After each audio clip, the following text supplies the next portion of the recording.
नमस्कार दोस्तों, आज की कहानी में आपका स्वागत है। राम आज कुछ ज़्यादा ही जल्दी ऑफिस के लिए निकल गए थे। पता नहीं क्या हो गया है उन्हें। कल से जब से ऑफिस से आए हैं कुछ बदले बदले से लग रहे हैं। ना तो सही से बात करी, ना ही बताया कि आखिर हुआ क्या है। वैसे मेरा नाम शालिनी है और हमारी शादी को 6 साल हो चुके हैं, पर इन 6 सालों में इन्होंने आज तक ऐसा बर्ताव कभी नहीं किया। ये जब भी ऑफिस से आते थे मेरे लिए कुछ न कुछ लेकर ही आते थे। बड़े ही हंसमुख स्वभाव के हैं ये। मुझसे बात किए बिना इनका एक पल भी नहीं कटता है। हर समय कुछ ना कुछ, शालिनी ये शालिनी वो, पर पता नहीं आज क्या हो गया है। खैर छोड़ो, शाम को खुद ही बताएंगे। देखना आप सब। अरे ये देखो, ये अपना टिफिन तो यहीं भूल गए हैं। हद करते हैं। एक तो सुबह से उठकर इनके लिए खाना बनाओ और ये देखो यहीं छोड़कर चले गए हैं। लगता है हमें ही देने जाना पड़ेगा। चलिए, मुझे देखकर इनका मन भी खुश हो जाएगा। फ़ोन करके बता देती हूँ कि मैं आ रही हूँ टिफ़िन लेकर, पर सोच रही हूँ ना ही बताऊँ। अचानक मुझे देखेंगे तो खुश हो जाएंगे और जो भी चल रहा है इनके दिमाग में, थोड़ी देर के लिए ही सही इनका ध्यान तो हटेगा उससे। स्कूटी स्टार्ट करती हैं और ऑफिस के लिए निकल जाती हैं। अरे आज रिसेप्शन पर राधिका नहीं है, लगता है आज वो छुट्टी पर है। राधिका बहुत मिलनसार लड़की है और हमारी दोस्त भी है। इसको इन्होंने ही नौकरी दिलवाई थी। माता पिता के गुजर जाने के बाद वो बेचारी अकेली पड़ गई थी। बहुत खोजने के बाद भी उसको नौकरी नहीं मिल रही थी। तब पड़ोसी होने के नाते मैंने ही इनको बोला था उसकी मदद के लिए। ज़्यादा पढ़ी लिखी भी नहीं थी, इसलिए रिसेप्शनिस्ट की जॉब ही लग पाई। मैं जब भी ऑफिस आती हूँ राधिका से बैठकर खूब गप्पे लड़ाती हूँ। शर्मा जी मेरे ये कहाँ हैं? अपनी सीट पर नहीं दिख रहे हैं। वो ये आज अपना टिफ़िन घर पर ही भूल आए थे, तो मैंने सोचा मैं खुद ही आकर दे दूँ। मैंने दूर आते देख रहे शर्मा जी से पूछा, टिफ़िन भूल गए? शर्मा जी ने भौचक्के होते हुए पूछा, पर भाभी जी वो तो कल से 1 हफ्ते की छुट्टी पर हैं। कह रहे थे कुछ काफ़ी पुराना काम बाकी है, उसे पूरा करना है। अरे हाँ, मैं भी कितनी भुलक्कड़ हो गई, याद ही नहीं रहा और यहाँ चली आई। वो आदत है ना, जब भी कुछ भूलते हैं यहीं चली आती हूँ। मैंने खुद को और बात को संभालते हुए बोला, चलिए शर्मा जी फिर मिलना होगा। हे भगवान, ये सब क्या है? ये मुझसे झूठ तो कभी नहीं बोलते हैं। आखिर ये सब क्या है? मुझे बहुत टेंशन हो गई है। समझ नहीं आ रहा है कि क्या करूं। पहले घर चलते हैं, कहीं ये घर पर ना आ गए हों। चाबी भी मेरे पास है। ओम हरन हरिश्चंद्र हनुमंत हलायुद्धम पंचकम श्री स्मर्य नित्यम घोर संकट नाशनम। बुदबुदाते हुए मैं घर पहुंची। सबसे पहले इनको फ़ोन लगाते हैं, ये ठीक भी हैं या नहीं। ओफो, रिंग जा रही है पर ये उठा क्यों नहीं रहे हैं। हेलो शालिनी, क्या हुआ? आज लंच टाइम से पहले ही फ़ोन कर दिया। क्या बोलूं, क्या पूछूं, कुछ समझ नहीं आ रहा है। आप ठीक तो हैं ना? आज सुबह से मन बहुत घबरा रहा था तो कॉल कर लिया और आप टिफ़िन भी घर पर भूल आए। आप कहें तो मैं लेकर आ जाऊं ऑफिस? अरे मैं तो बिल्कुल ठीक हूँ, तुम घबराओ मत। वो बस ऑफिस में काम काफ़ी ज़्यादा है इसलिए जल्दी निकल गया था। तुमको ऑफिस आने की कोई ज़रूरत नहीं, यहाँ सब के साथ मैं खा लूँगा।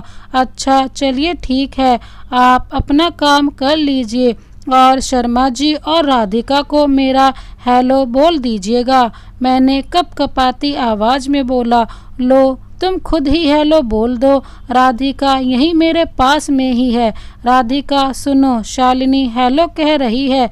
हेलो भाभी, पीछे से राधिका की आवाज़ आई। हेलो राधिका, कैसी हो? बहुत दिनों से हमारे घर नहीं आई। आज शाम को इन्हीं के साथ घर पर आ जाओ। रात का खाना साथ में खाते हैं। मेरी आवाज़ अभी भी कपकपा रही थी, पर फिर भी मैंने खुद को संभालते हुए बोला, हाँ भाभी, वो आजकल ऑफिस में काम ज़्यादा रहता है, इसलिए आना नहीं हो पाया। चलिए आज ही आती हूँ, फिर साथ बैठकर ढेर सारी बातें करेंगे। राधिका ने बड़े प्यार से बोला, अरे भाई, सब बातें तुम ही कर लोगी या थोड़ी सी हमें भी करने दोगी? पीछे से राम ने राधिका से कहा। राधिका ने खिलखिलाते हुए इनको फ़ोन दे दिया। सुनिए बेगम साहिबा, आज आपके लिए आपके फेवरेट समोसे ले आऊं, खाओगी आप?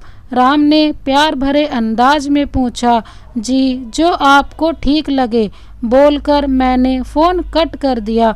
एक तरफ तो राम के इस प्यार से अचानक मुझे घिन सी आने लगी है, दूसरी तरफ मुझे यकीन ही नहीं हो रहा है कि ऐसा भी कुछ हो सकता है।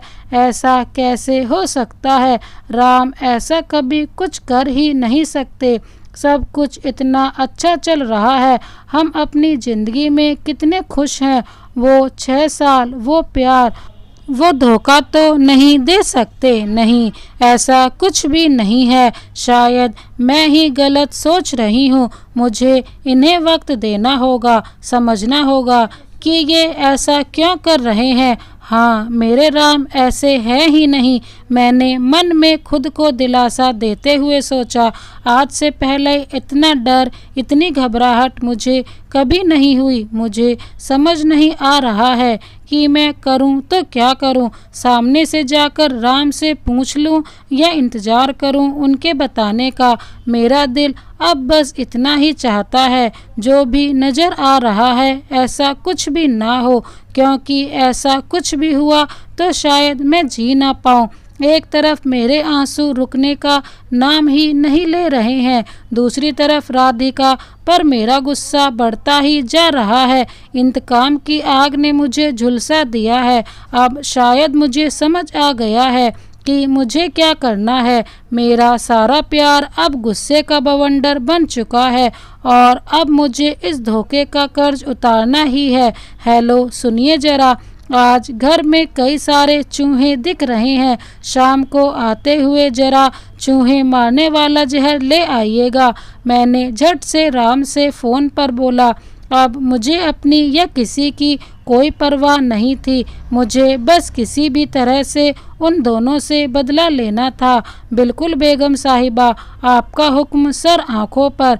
चलिए अब मैं काम ख़त्म कर लूँ, फिर आकर ढेर सारी प्यार भरी बातें करेंगे।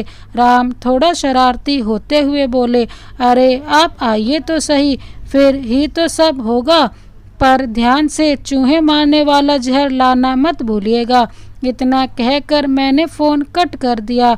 अब मैं फटाफट खाने की तैयारी कर लूं। खास मेहमान जो आने वाले हैं, आज अपनी दोस्त और प्यार की ऐसी खातिरदारी करनी है कि ज़माना भी याद रखेगा कि बेवफाई का अंजाम क्या होता है। राधिका और इनको दोनों को पनीर बहुत पसंद है। आज इनके मन की एक आखिरी डिश बना ही देती हूँ। मैं क्या करने जा रही थी, ये सोचकर ही मेरी रूह कांप गई। मैं वहीं किचन की ज़मीन पर पड़े पड़े घंटों रोती रही, पर फिर दिल को पक्का करके उठी। मुझे नहीं पता है कि मैं जो भी करने जा रही हूँ वो सही है या गलत, बस इतना महसूस हो रहा है मुझे ये करना ही होगा। क्यों मर्दों को लगता है कि एक लड़की की ज़िंदगी से खेलना इतना आसान होता है? क्यों उन्हें मेरा प्यार नज़र नहीं आया? अरे कम से कम मुझे एक बार बता तो देते, तो शायद मैं खुद ही इनकी खुशी के लिए रास्ते से हट जाती। पर अब नहीं, अब इन्हें ही रास्ते से हटना होगा। जब सीता मैया को राम भगवान छोड़ सकते हैं, तो मैं भी एक बेदर्द इंसान को राम से मिला ही सकती हूँ। हे राम, मुझे इस पाप की जो भी सज़ा देनी हो आप दे देना, पर इन्हें तो सज़ा मैं ही दूंगी। काफ़ी वक्त गुजर चुका था। मैं भी खाना बनाकर इनके आने का इंतज़ार कर रही थी कि अचानक दरवाजे पर आहट हुई। ये दोनों आ चुके थे। मैंने जाकर दरवाज़ा खोला तो सामने ये गुलदस्ता लिए खड़े थे। माई लवली वाइफ के लिए एक प्यारा सा तोहफा। ये बोले। बगल में राधिका भी खड़ी मुस्कुरा रही थी। मुझे देखते ही मुझसे गले लगी। मुझे ये सब नाटक बिल्कुल भी अच्छा नहीं लग रहा था। मैं तो बस खाने के टाइम का इंतज़ार कर रही थी। और राधिका कैसे चल रहा है सब? मैंने भी झूठे मुंह से पूछ लिया। बस भाभी बढ़िया, इम्तिनान से बैठकर बातें करेंगे। अभी तो आप ये लीजिए, आपके फेवरेट समोसे और ये आपका जहर चूहों वाला। राधिका ने कहा। हम सब नाश्ता करके टीवी के सामने बैठ गए और इन्होंने टीवी पर आ रही एक मूवी लगा दी। वो दोनों बीच बीच में मुझसे कुछ न कुछ बातें कर रहे थे, पर मेरा ध्यान तो कहीं और ही था।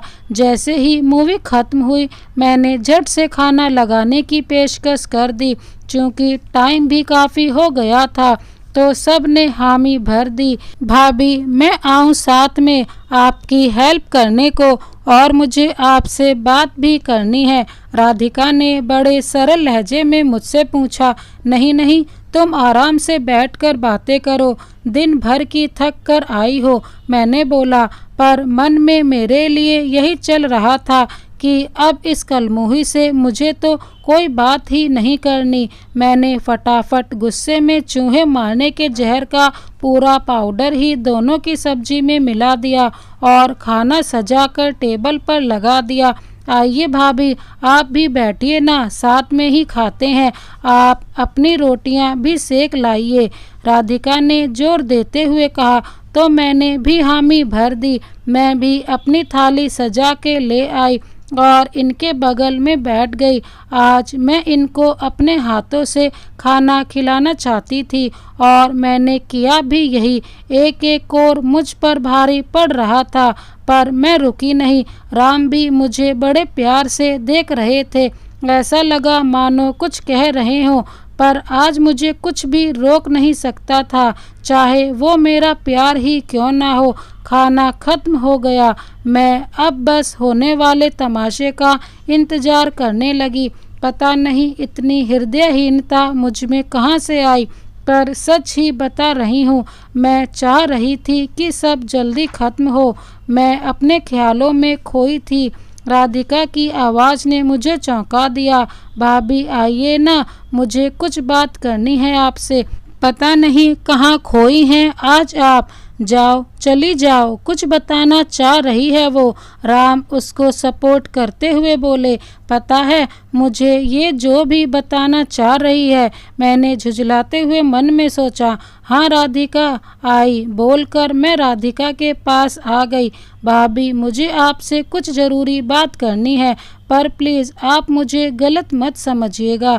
राधिका ने बेहद दबी हुई आवाज़ में मुझसे कहा। हाँ तुम पूरी बात तो बताओ, फिर मैं सोचूंगी। मैंने रूखे अंदाज में कहा। भाभी मेरे एक्स बॉयफ्रेंड ने मुझे कई महीनों काफ़ी तंग करके रखा है। उसके पास मेरी कुछ तस्वीरें हैं और उसके बदले वो हर महीने मुझसे कुछ ना कुछ पैसे लेता रहता है। कल भी वो ऑफिस आया था पैसे लेने, पर मेरे पास पैसे ना होने की वजह से उसने मुझसे मारपीट शुरू कर दी। ये सब राम ने देख लिया। मैं इनको कुछ बताना नहीं चाहती थी, पर मुझे इतना रोना आ रहा था कि मेरे मुंह से सब कुछ निकलता चला गया।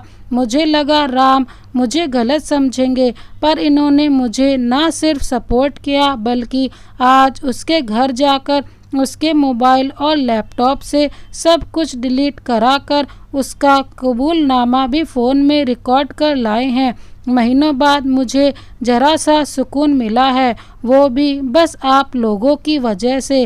राम तो आपको कल ही सब कुछ बताने जा रहे थे, पर मैंने उन्हें आपकी कसम दे दी थी, इसीलिए उन्होंने आपको कुछ नहीं बताया और अभी भी मुझे ही बताने को बोला। बहुत ज़्यादा प्यार करते हैं वो आपसे। भाभी प्लीज़ आप मुझे गलत मत समझना, मुझसे अनजाने में भूल हो गई जिसका वो फ़ायदा उठा रहा था। राधिका सब कुछ एक सांस में बोल गई और रोने लगी। भूल तुमसे नहीं मुझसे हो गई है राधिका। राधिका की बातें सुनकर मुझे बेहोशी सी आ गई और मैं अचेत होकर वहीं ज़मीन पर गिर पड़ी। मुझे जैसे ही होश आया मैंने पाया कि मैं अपने कमरे में हूँ और राम और राधिका मेरे बगल में ही बैठे हैं। मैं तुरंत चीखी, जल्दी डॉक्टर को फ़ोन करो। राम तुम दोनों के खाने में जहर था, जल्दी फ़ोन मिलाओ। मैं उठी और पागलों की तरह अपना फ़ोन खोजने लगी। मैं ज़ोर ज़ोर से चिल्ला रही थी, तुम लोग समझ क्यों नहीं रहे हो? जल्दी डॉक्टर को फ़ोन मिलाओ। कोई मुझे मेरा फ़ोन दे दो प्लीज़। हमारे खाने में जहर कैसी बहकी बहकी बातें कर रही हो तुम शालिनी? तुम्हें अचानक क्या हुआ है? हम बिल्कुल ठीक हैं, देखो हमें। राम ने मुझसे कहा, अभी मेरे पास कुछ भी समझाने का समय नहीं है। राम तुम बस जल्दी से डॉक्टर को फ़ोन करो अभी। मैंने हड़बड़ाते हुए राम से कहा, शालिनी पहले मेरी बात सुनो।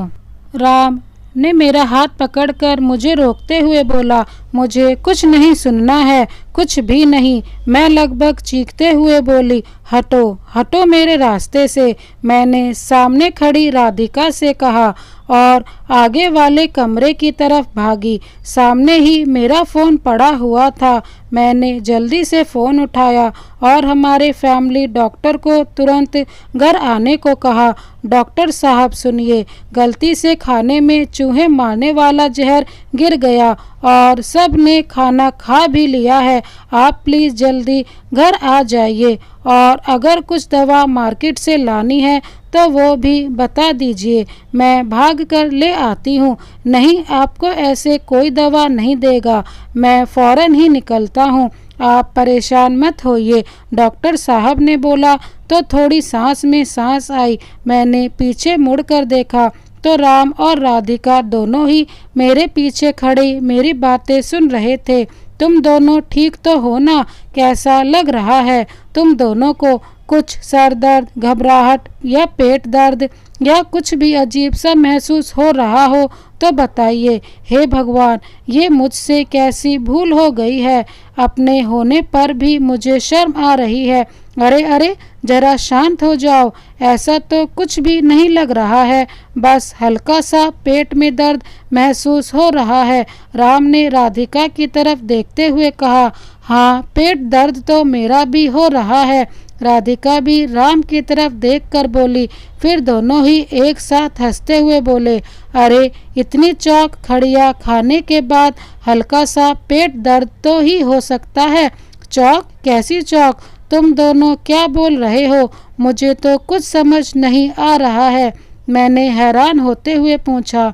राम ने मेरे हाथों को अपने हाथों में लिया और मुझे आराम से सोफे पर बैठा दिया और बोले, राधिका जरा अपनी भाभी को समझाओ कि हम क्या कह रहे हैं। भाभी को चूहे मारने वाला जहर नहीं था, वो बोर्ड पर लिखने वाली चौक थी जिसे हमने पीसकर उस शीशे में भर दिया था। राधिका ने मुस्कुराते हुए बोला, चौक से बदल दिया? पर कैसे? तुम्हें कैसे पता चला कि मैं खाने में जहर मिलाने जा रही थी? अब तो मैं पूरी तरह हैरान थी, पर मन में एक खुशी थी कि किसी को कुछ नहीं हुआ है। पर अब सब कुछ जानने की जिज्ञासा और भी बढ़ गई है। भाभी, जब हम सब सामान खरीद ही रहे थे कि तभी हमें शर्मा जी का फ़ोन आया। उन्होंने हमें बताया कि आप सुबह ऑफिस आई थी। हम सब ये जान चुके थे कि आपको पता है कि हम दोनों ऑफिस में नहीं हैं बल्कि कहीं और साथ में हैं और अचानक आपका चूहे मारने का जहर मंगाना सिर्फ एक संयोग तो नहीं हो सकता। इसलिए हमने फौरन चूहे मारने की दवा की जगह चौक की शीशी से बदल दी। हमें डर था कि आप स्थिति को कुछ गलत समझकर खुद को कोई नुकसान न पहुंचा ले, इसलिए हम फौरन भागे भागे आए, पर आपका शांत स्वभाव देखकर समझ गए कि अभी तक सब कुछ ठीक है। राधिका ने अपनी बात खत्म करते हुए कहा, अरे हाँ, शर्मा जी को तो मैं भूल ही गई थी, मैंने रोते हुए बोला और राम को गले लगा लिया। भाभी, भूल तो आप डॉक्टर साहब को भी गई हो, जल्दी उनको फ़ोन मिलाओ, नहीं तो उन्हें भी चौक वाला खाना खिलाना पड़ेगा। राधिका ने मजाक करते हुए बोला और हम सब खिलखिलाकर हंस दिए। दोस्तों, इस कहानी के बारे में आपकी क्या राय है, हमें कमेंट बॉक्स में ज़रूर बताइएगा। इसी तरह की कहानी देखने के लिए हमारे चैनल को अब भी सब्सक्राइब कर बेल आइकन को प्रेस कर दें। Thank you so much. Vande Mataram.